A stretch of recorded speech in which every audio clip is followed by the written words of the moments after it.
بسم اللہ الرحمن الرحیم۔ حضرت معاذ بن جبل رضی اللہ عنہ فرماتے ہیں، ایک ایسا فتنہ آئے گا جس میں مال بہت زیادہ ہو جائے گا، قرآن بہت کھولا جائے گا، حتیٰ کہ مومن، منافق، چھوٹا بڑا، مرد اور عورت سب قرآن پڑھیں گے۔ ایک آدمی پوشیدہ طور پر قرآن پڑھے گا، اس پر اس کی پیروی نہیں کی جائے گی۔ وہ کہے گا، اللہ کی قسم، اب میں اس کو اعلانیہ پڑھوں گا۔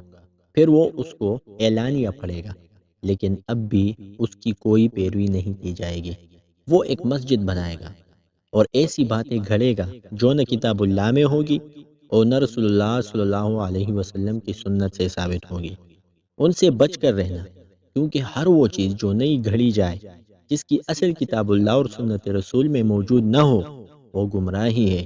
جب حضرت معاذ مرض الموت میں مبتلا ہوئے تو ان پر وقفے وقفے سے غشی طاری ہوتی تھی۔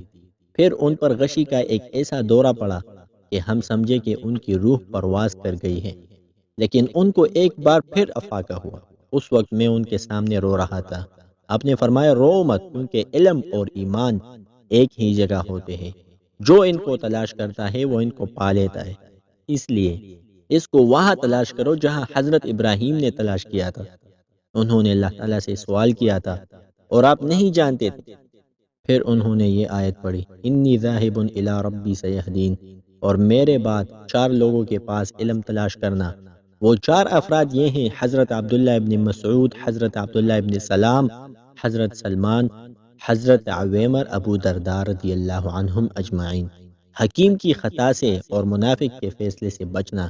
میں نے کہا، مجھے کیسے پتا چلے گا کہ حکیم بھی خطا کر گیا ہے؟